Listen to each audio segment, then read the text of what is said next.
ఒక్క రూపాయి అడిగింది లేదు, ఆశించలేదు. నేను దానికోసం నాకు కావాలి, నేను పనిచేసిన దానికి కూడా నేను అడగట్లేదు. ఒకటే అడుగుతున్నాను, మీకు నిజం తెలియాలి. అందుకోసమే ఏంట్రా వీడన్నీ బయట పెడుతున్నాడు అనుకోవచ్చు, కానీ ఈరోజు నాకు భార్య పిల్లలు ఉన్నారండి. ఈరోజు నేను నిలబడకపోతే రేపు నా కొడుకు పెద్దోడైన తర్వాత, కూతురు పెద్ద అయిన తర్వాత వాళ్ళకి నేను సమాధానం చెప్పుకోలేను. నేను దొంగతనం చేసి వేరే వాళ్ళ కడుపులు కొట్టి నా పిల్లల మొహం నేను చూడలేను, ఆ కూడు నా పిల్లలకి పెట్టలేను. మా నాన్న నన్ను అలా పెంచలేదు, మా అమ్మ నన్ను అలా పెంచలేదు. మధ్యలో మా అమ్మ నలిగిపోతుంది. మా అమ్మని హాస్పిటల్లో అడ్మిట్ అయ్యారని చెప్పి నేను అబద్ధాలు ఆడారు. హాస్పిటల్కి వెళ్ళి చెక్ చేయించుకుంది అమ్మ. నువ్వు వెళ్ళిపోయి ఇంట్లో నుంచి, నువ్వు వెళ్ళిపోతే వీడిని చూసుకుంటావు మేమంటే, మేము మంచిగా మాట్లాడి పంపిస్తా అంటే నమ్మి ఆవిడ 3 రోజుల నుంచి దడదడగా ఉంటే వెళ్ళమ్మ అంటే. ఏజీకి వెళ్ళడం వాస్తవం చూపించుకొని ఇమీడియట్గా మా అన్నింటికి వెళ్ళిపోయి అన్నింట్లో పడుకున్నారు. మీకు ప్రతిదీ తెలుస్తుంది. ఈ రోజుల్లో ఏది దాచలేరు. మరి ఇంత క్యారెక్టర్ అసాసినేషను నేను చేయని దానికి చేశారు అని, నా భార్య వచ్చిన తర్వాత నేను చెడ్డోడినయ్యానని, అదే వాళ్ళ తల్లిదండ్రులు ఉండుంటే గమ్మునుంటారా అండి? ఈరోజు నేను గమ్మునుంటే ఎలా అండి? తనకి తల్లి అయినా తండ్రి అయినా అన్నీ నేనే అండి. ఈరోజు తను వాళ్ళ ఇంట్లో ఆధారపడదు, నేను మా ఇంట్లో ఆధారపడను. నేను నా సినిమాలు చేసుకుంటున్నాను. తను సొంతంగా ఒక టాయ్ కంపెనీ పెట్టుకుంది. లాక్డౌన్లో నా అహం బ్రహ్మాస్మి సినిమా మా ప్రేమ కోసం ఆపేసినప్పుడు నిర్దాక్షిణంగా నేను చెన్నైకి షిఫ్ట్ అయిపోయి ఊర్లో వద్దని మేము అక్కడ కూర్చొని, నేను మనోజ్ నువ్వు బొమ్మలు గీస్తావు కదా, కథలు రాస్తావు కదా, బొమ్మలకి ఆత్మనిర్భర్ అని నరేంద్ర మోడీ గారు అనౌన్స్ చేశారు. ఈ బొమ్మలు, నీకు బొమ్మలు ఇష్టం, పిల్లలు ఉన్నారు, మనమే క్రియేట్ చేద్దాం బొమ్మలు అంటే, లాక్డౌన్లో నేను డ్రాయింగ్లు చేసి కథలు రాసుకొని నా ఫ్రెండ్స్ దగ్గర కొంచెం అప్పులు చేసుకొని మేమే పెట్టుబడులు పెట్టుకుంటూ, నా ఫ్రెండ్స్ కూడా పెద్ద కష్టపడి వచ్చిన వాళ్ళండి. వాళ్ళకున్న కొంతలో నాకు పంచుకుంటూ, మమ్మల్ని కాపాడుకుంటూ, ఒకరినొకరు కాపాడుకుంటూ నిలబడి ఈరోజు మనీని నిలదొక్కున్నామండి. నేను నా భార్య. తను కష్టపడుతుంది. ఇప్పుడు కాశ్మీర్ నుంచి కన్యాకుమారి వరకు ఓన్లీ తను, నేను, ఇంకొక 3-4 కలిసి దీన్ని ఇంత దూరం తీసుకొచ్చామండి. ఈరోజు నేను మళ్ళీ సినిమాలకు వచ్చేసాను. అందుకే ఈరోజు నేను నిలబడిపోతే ఇది నా పిల్లలకి చెప్పేది కరెక్ట్ కాదు, ఎవరికి కరెక్ట్ కాదు.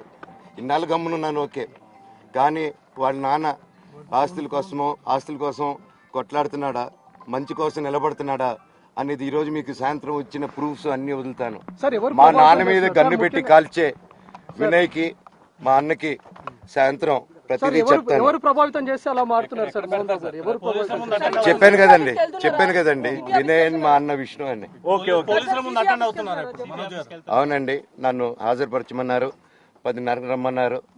మీరందరూ చూశారు. నాకు మొన్న ఫస్ట్ రోజు తగిలి బాగా నొప్పి వచ్చింది, మెడ, కాలు. 3 వారాల క్రితం ఫైట్లో నాకు మజిల్ టైర్ అయింది, గ్రేడ్ 1 టైర్ రైట్ లెగ్లో. లెఫ్ట్ లెగ్లో మళ్ళీ దెబ్బలు తగిలాయి మొన్న. సో అందుకే కొంచెం బ్యాలెన్స్ ఇది ఉంది. మందులు హెవీ మెడికేషన్ ఇచ్చారు, హెవీ ప్యాచ్ కూడా వేశారు నాకు. దానివల్లే కొంచెం నడుస్తున్నాను. అండ్ ఇప్పుడు అందుకే రిక్వెస్ట్ చేసుకొని, సార్ నాకు కొంచెం టైం ఇవ్వండి, పాప ఉంది, సెటిల్ చేసుకొని నేను వస్తాను సార్, కొంచెం సెట్ చేసుకొని అని పోలీసుల గారికి రిక్వెస్ట్ చేసుకొని ఇప్పుడు బయలుదేరుతున్నాను. సార్ దాని గురించే సార్ చెప్పాను. మద్యానికి బానిసై ఇలా ప్రవర్తిస్తున్నాడు, అందుకే నేను మనోజ్ విషయంలో సీరియస్ గా ఉన్నాను అని చెప్తున్నాను. సార్ మద్యానికి బానిసై ఎవరిని కొట్టాను సార్? నా పిల్లల్ని కొట్టానా, నా భార్యను కొట్టానా, మా అమ్మని కొట్టానా, మా నాన్నని కొట్టానా? ఇవన్నీ నీ మద్యానికి బ్యాలెన్సే అందరినీ కొడుతున్నాను, పొన్నాలు కొడుతుంటే సీసీటీవీలు తెప్పిండి సార్. అది దొంగతనం చేసింది నేను కాదు సార్, అది తెప్పిండి సార్ అంతా. అప్పుడు మాట్లాడదాం సార్, మనోజా ఎవరా అని చెప్తానండి. నాకు ఇంకా కొంచెం క్లారిటీ రావాలి. కమిషనర్ ఆఫీస్కి వెళ్తాను, వాళ్ళని కలుస్తాను, రిక్వెస్ట్ చేసుకుంటాను, మాట్లాడుకొని వాళ్ళు ఏం చెప్తారు. 5:30కి మాట్లాడతానన్న. రంజిత్ అన్న, ఇంకా అన్న, సారీ అన్న, సూర్యం అన్న, సారీ అన్న.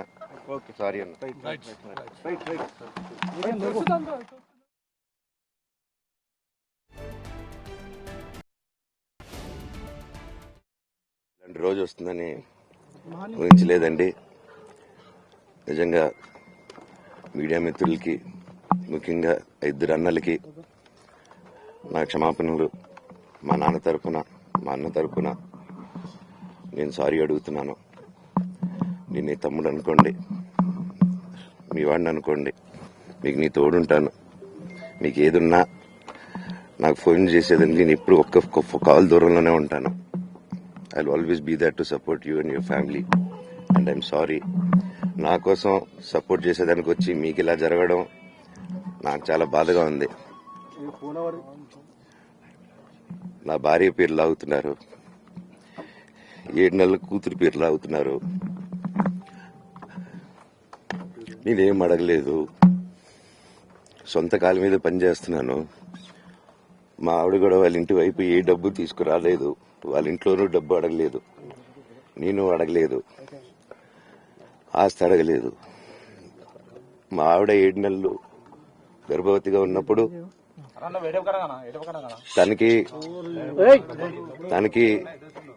7 నెలలు ఉన్నప్పుడు మా అంకుల్ వాళ్ళు ప్రతి ఒక్కరూ 7 నెలలు కాదు 7 నెలలు తను ప్రెగ్నెంట్గా ఉన్నప్పుడు మా అంకులు విజయవాడలో ఉంటారు. అండ్ ఇక్కడ కొంతమంది అంకుల్ నాన్నగారు బాగా క్లోజు. మనోజ్, నువ్వెన్నో సంవత్సరాలు ఇంటి బయటగా ఉన్నావు, నీ సొంతంగా ఉన్నావు,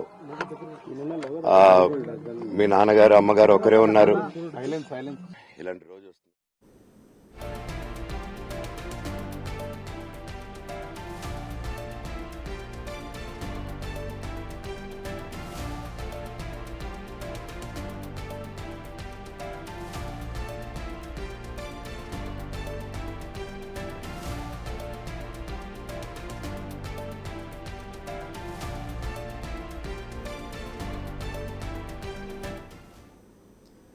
మీడియాతో మాట్లాడుతూ కన్నీళ్లు పెట్టుకున్నారు మంచు మనోజ్. సాయంత్రం 5:30 ప్రెస్ మీట్ పెట్టి ఆధారాలను రిలీజ్ చేస్తా అంటూ కూడా అని చెప్పారు. మరి కాసేపట్లో ఇటు రాచకొండ సిబి ముందు హాజరు కాబోతున్నారు మంచు మనోజ్. అయితే ఆల్రెడీ రిక్వెస్ట్ చేసుకున్నాను పోలీసులకు అని కూడా ఆయన చెప్పడం మనం విన్నాము. ఇందాక మాట్లాడుతూ కూడా నేను ఆస్తి కోసం ఎటువంటి గొడవలు పడలేదు అంటూ కూడా ఒక క్లారిటీ ఇచ్చే ప్రయత్నం అయితే చేశారు మంచు మనోజ్. కంప్లీట్ ఒక ఇమోషనల్ స్టేట్మెంట్ అయితే పాస్ చేశారు. మా నాన్న ఎందుకు అలా అంటున్నారో నాకు తెలీదు, నేను తాగి ఎవరిని కొట్టానో చెప్పాలి అంటూ కూడా ఆయన మాట్లాడారు.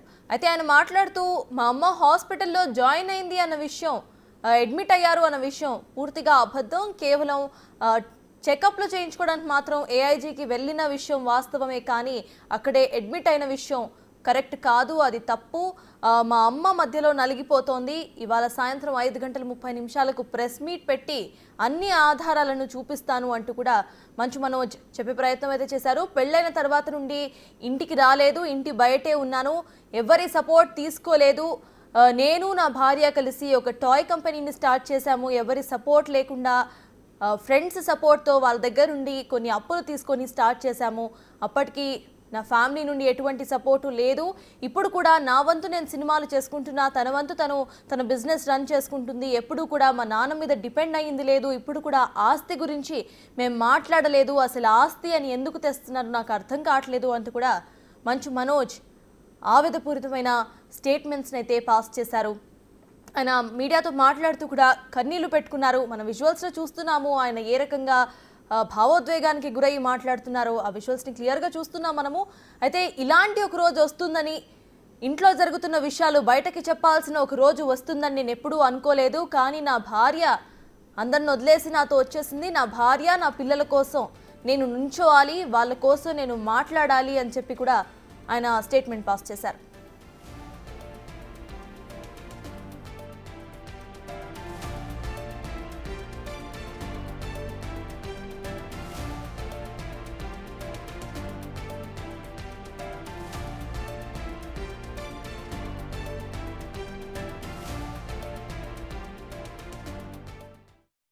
ఇలాంటి రోజు వస్తుందని ఊహించలేదండి. నిజంగా మీడియా మిత్రులకి, ముఖ్యంగా 2 అన్నలకి నా క్షమాపణలు. మా నాన్న తరపున, మా అన్న తరపున నేను సారీ అడుగుతున్నాను. నేను నీ తమ్ముడు అనుకోండి, మీ వాడిని అనుకోండి, మీకు నీ తోడుంటాను. మీకు ఏదున్నా నాకు ఫోన్ చేసేదండి నేను ఎప్పుడు ఒక్క కాల్ దూరంలోనే ఉంటాను. I will always be there to support you and your family and I'm sorry. నా కోసం సపోర్ట్ చేసేదానికి వచ్చి మీకు ఇలా జరగడం నాకు చాలా బాధగా ఉంది. నా భార్య పేరు లాగుతున్నారు, 7 నెలల కూతురి పేర్లు అవుతున్నారు. నేనేం అడగలేదు, సొంత కాళ్ళ మీద పనిచేస్తున్నాను. మా ఆవిడ కూడా వాళ్ళ ఇంటి వైపు ఏ డబ్బు తీసుకురాలేదు, వాళ్ళ ఇంట్లోనూ డబ్బు అడగలేదు, నేను అడగలేదు, ఆస్తి అడగలేదు. మా ఆవిడ 7 నెలలు గర్భవతిగా ఉన్నప్పుడు